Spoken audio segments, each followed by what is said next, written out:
रविवार की शाम शहर के एक होटल में दो कवयित्रियों की 5 पुस्तकों के विमोचन का कार्यक्रम रखा गया था। कार्यक्रम में मुख्य अतिथि के तौर पर रायगढ़ सांसद उपस्थित हुए और एक गरिमामय माहौल में पुस्तकों का विमोचन किया गया। रविवार की शाम शहर की दो कवयित्रियों के लिए खास रहा। दरअसल इस दिन दोनों कवयित्रियों की 5 पुस्तकों का विमोचन हुआ। विमोचन कार्यक्रम में रायगढ़ सांसद राधेश्याम राठिया मुख्य अतिथि के रूप में आमंत्रित थे। विमोचन के दौरान सांसद ने कहा कि यह उनके लिए सौभाग्य का विषय है कि उन्हें विमोचन कार्यक्रम में बुलाया गया है। जी, आज मेरा सौभाग्य है कि मैं ऐसे स्थान में पहुंचा हूं जो हमारे दीदी डॉक्टर सुधा पंडा प्रज्ञा जी और दीदी सुश्री गीता उपाध्याय जी के जीवन भर का मेहनत, उनके जीवन में जो उन्होंने पाया है मानव समाज के उत्थान के लिए, मानव जीवन को एक रास्ता देने के लिए ऐसे मेहनत किए हैं उनके जीवन में जो अतुलनीय है। तो आज ऐसे मुझे सौभाग्य है कि मुझे एक छोटा सा इंसान और एक किसान परिवार के लड़के होने के नाते आज मुझे यहाँ विमोचन के लिए बुलाया गया। मैं अपने जीवन को धन्य मानता हूँ और मैं दोनों दीदी को शुभकामनाएं देता हूँ कि उनके जीवन में जो भी हासिल करना चाहते हैं वो हासिल करें। और भगवान से प्रार्थना है, सरस्वती माता से प्रार्थना है कि दीदियों को और ऊंचाई तक पहुंचाए, जो हमारे समाज के निचले तबका के व्यक्तियों तक पहुंचे, उनके जीवन उत्थान हो और समाज हमेशा सद्बुद्धि और सत निर्णय पे चले। ऐसे दीदियों के जो मेहनत और जो उनका परिश्रम का जो असलियत है वो गाँव तक, देहातों तक पहुँचे, ताकि हमारे मानव समाज एक सुदृढ़ समाज बने और हमारे समाज आगे चलकर अच्छा एक दिशा में जाए। जिन दो कवयित्रियों का पुस्तक विमोचन हुआ उनमें शहर की गीता उपाध्याय और सुधा पंडा हैं। संयोग से दोनों पूर्व व्याख्याता रह चुकी हैं। वैसे तो दोनों ही बचपन से ही कविता लिखती आ रही है, मगर कोरोना काल में उन्होंने अपनी लेखनी को नई दिशा दी। गीता उपाध्याय ने उस दौर में श्रीमद् भागवत गीता को हिंदी में रूपांतरित किया। इसी तरह उन्होंने जिंदगी और छंद गीतांजलि लिखी। इसी तरह सुधा पंडा ने नव छंद रस और छंद सुधाकर किताब लिखा। इस तरह दोनों ने अलग अलग 5 किताबों को लिख लिया। उन्हीं किताबों का रविवार को विमोचन हुआ।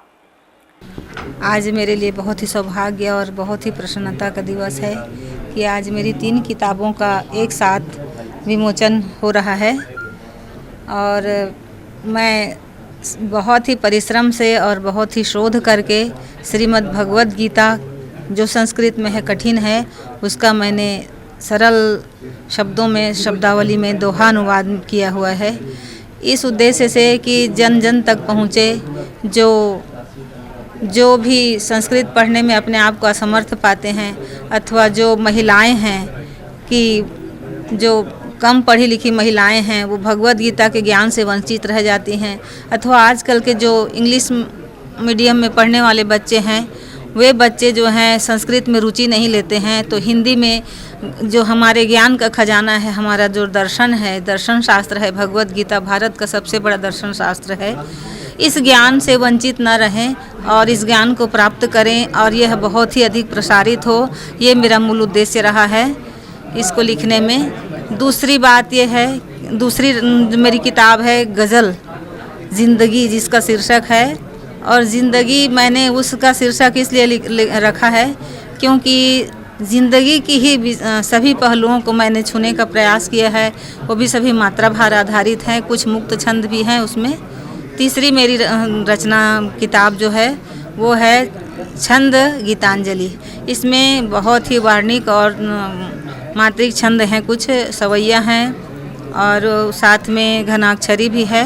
वार्णिक और मात्रिक छंदों में भी मैंने अपने वर्तमान परिवेश एवं जीवन के विभिन्न पहलुओं के साथ साथ अपने आध्यात्मिक भावों को भी प्रदर्शित करने का प्रयास किया है। और आज बहुत मैं अपने आप को भाग्यशाली समझती हूँ कि इतने बड़े बड़े साहित्यकारों के बीच, सांसद महोदय के बीच मेरी पुस्तकों का विमोचन हुआ, इसलिए बहुत सौभाग्यशाली हूँ मैं।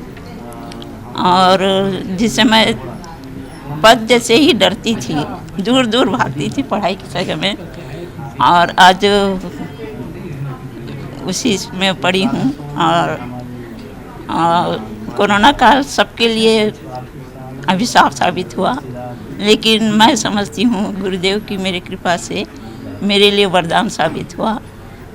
लॉकडाउन में ही मैं ये छंद विद्या सीखी और इसका सारा श्रेय मैं गीता जी को देती हूँ। इन्होंने ही मुझे आगे बढ़ाया। मैं तो बिल्कुल साफ मना कर दी थी कि मेरे से नहीं होगा ये सब काम, क्योंकि एक कवि में जो गुण होने चाहिए वो मेरे में बिल्कुल भी नहीं है।